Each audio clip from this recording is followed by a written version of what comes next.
नमस्कार, मैं हूं टीपी पांडे। उम्मीद है आप खैरियत से होंगे। हमारे प्रधानमंत्री नरेंद्र मोदी जब कोई बात कहते हैं तो उनके बात को बहुत संजीदगी से लिया जाना चाहिए। उस बात का अर्थ होता है प्रधानमंत्री यूं ही कोई बात नहीं कहते हैं और इसको समझने की ज़रूरत है।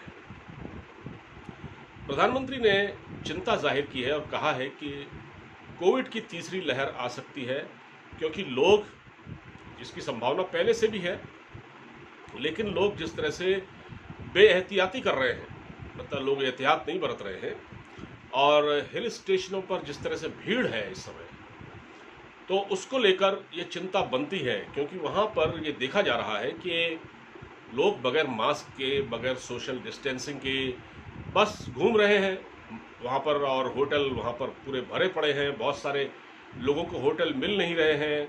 और अभी मैं एक खबर पढ़ रहा था कि जो उत्तराखंड पुलिस ने कम से कम 5,000 ऐसे पर्यटकों को रास्ते से लौटा दिया है जिनको लौटाना बनता था, क्योंकि उनके पास आरटीपीसीआर रिपोर्ट नहीं थी, पूरे कागजात नहीं थे, इसलिए उनको लौटा दिया गया और ये अच्छा किया गया। अब इसको मैं थोड़ा सा और दूसरे तरीके से देखता हूँ। देखिए, प्रधानमंत्री ने जो कहा है ना, प्रधानमंत्री ने कहा है कि लोग हमसे पूछते हैं साहब कि आपने तीसरी लहर को रोकने के लिए क्या किया है, क्या उपाय किए हैं। तो अब ऐसे लोगों को ये सोचना चाहिए, वो तीसरी लहर को रोकने का उपाय तो बताएं। आप भी तो उपाय बताएं कैसे रोका जा सकता है। केवल सारी जिम्मेदारी सरकार की नहीं है। सरकार एक गाइडलाइन जारी करती है, उसको फॉलो करने का काम तो लोगों का है।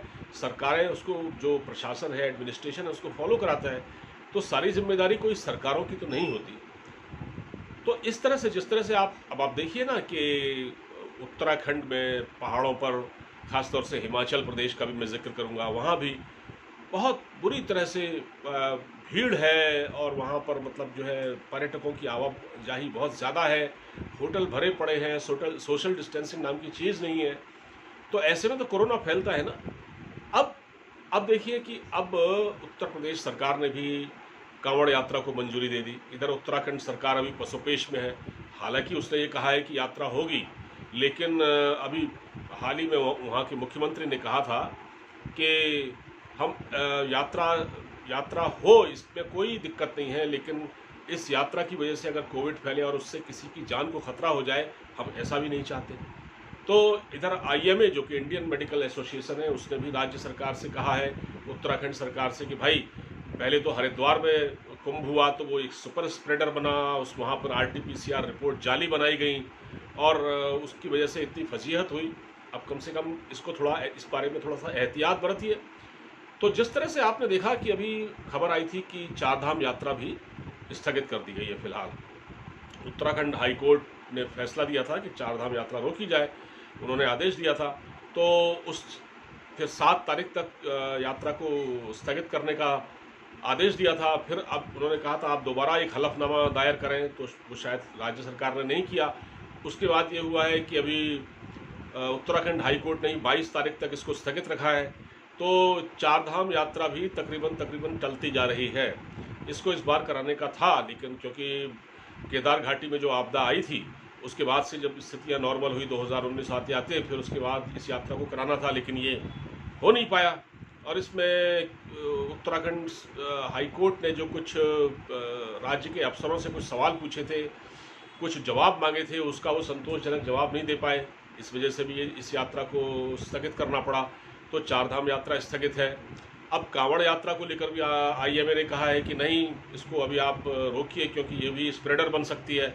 क्योंकि जाहिर बात है कि जब कांवड़ यात्रा होती है तो उसमें कोई एक प्रदेश से लोग नहीं आते, उसमें मध्य प्रदेश, उत्तर प्रदेश, हिमाचल प्रदेश, बिहार और इन जगहों से लोग आते हैं। कांवड़िए आते हैं तो वो हरिद्वार जाते हैं, वो जल भरने जाते हैं, फिर वहाँ से वो आते हैं।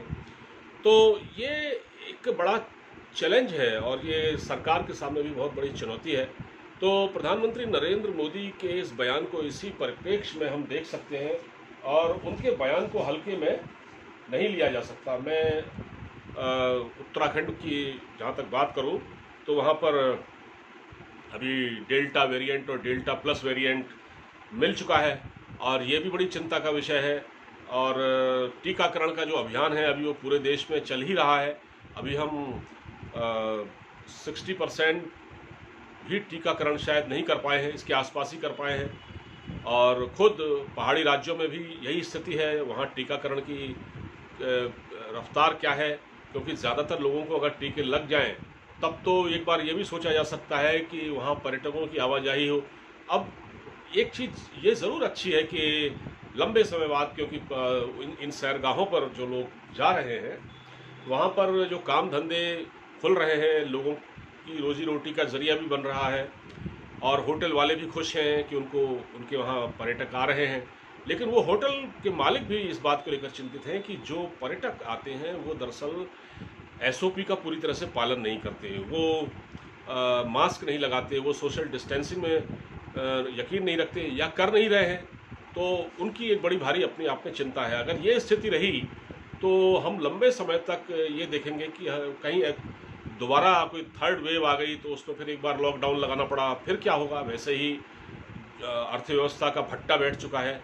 हर पर्यटन स्थलों पर तो कारोबार चौपट ही है। इस तरह से बाकी जगहों पर भी स्थिति बहुत ख़राब है। तो जब तक इसको लेकर कोई एक संजीदगी न दिखाई जाए, देखिए मैंने आपको बताया कि उत्तराखंड सरकार ने 5,000 पर्यटकों को वापस कर दिया रास्ते से। ये बड़ा अच्छा काम किया उन्होंने, और कहा है कि अगर कोई भी पर्यटक आए तो प्रॉपर रिपोर्ट लेकर आए और उसको पूरे कागजात दिखाने पड़ेंगे, और उसके बाद वो राज्य की सीमा में एंटर होगा। तो ये आपको करना पड़ेगा। और प्रधानमंत्री का ये बयान ऐसे समय में आया है कि देखिए, प्रधानमंत्री जब बोलते हैं तो उनकी बातों का कोई मतलब होता है, और एक्सपर्ट सलाह दे रहे हैं। उन्होंने कहा है कि एक्सपर्ट ने हमको सलाह दी है, विशेषज्ञों ने हमको सलाह दी है कि जो ये तफरीह हो रही है पहाड़ों पर, और जो भारी भरकम हजूम जुट रहा है पहाड़ों पर जाकर, इस पर फ़िलहाल अंकुश लगाने की ज़रूरत है। और अंकुश लगाएं, बल्कि एक सीमा निर्धारित करें, और लोग प्रॉपर जांच करा के वहाँ जाएं, और कुछ बेतहाशा भीड़ वहाँ इकट्ठा ना हो। क्योंकि ये प्रधानमंत्री ने कहा है कि कोरोना आता नहीं है, उसको लाया जाता है। अगर आप देखिए, इन्फेक्शन आता है ना, अगर जब आप कहीं पहाड़ों पर जाते हैं या घूमने कहीं भी जाते हैं, किसी भी सैरगाह में, अगर आप गोवा वगैरह कहीं भी जाते हैं तो वहाँ से इन्फेक्शन आता है। अगर वहाँ इन्फेक्शन है तो लोग वहाँ से इन्फेक्टेड होकर आएंगे और फिर वो यहाँ इसको फैलाएंगे। अब इतनी बड़ी चुनौती है, तो जाहिर है कि इस बात को समझना होगा, और इस बारे में पूरे बहुत एहतियात करने की ज़रूरत है। अभी समय ख़त्म नहीं हुआ है, क्योंकि पेंडेमिक की कोई सर्टेन उसकी एक मियाद नहीं होती, उसकी एक सीमा नहीं होती कि वो 1 साल में ख़त्म हो जाएगा। पेंडेमिक जब आता है वो 3-3, 4-4, 5-5 साल ले लेता है ख़त्म होते हुए, और उसके अलग अलग वेरिएंट आते रहते हैं। तो जैसे आपने देखा कि अभी डेल्टा प्लस वेरिएंट है उत्तराखंड में, ऐसे ही कोरोना का जो ख़तरा है वो अभी पूरी तरह से टला नहीं है। क्योंकि उसकी वजह ये है कि देखिए, अभी हमारा वैक्सीनेशन का जो काम है वो भी 100% नहीं हो पाया है, उसमें भी अभी वक्त लगेगा। बहुत सी जगहों पर वैक्सीन अभी लगी नहीं पा रही, और जहाँ लग रही है, हालांकि ये तेज़ हुआ है, अभियान तेज़ हुआ है, लेकिन फिर भी अभी इसको, और जब तक 100% आपका टीकाकरण नहीं होगा तब तक हम अपने आप को महसूस नहीं कर सकते। तो इस बारे में एहतियात करने की ज़रूरत है। हमें उम्मीद है कि लोग भी इस पर ध्यान देंगे, और सभी चाहते हैं कि देश की अर्थव्यवस्था अच्छी हो, पर्यटन फले फूले, कारोबार बढ़े।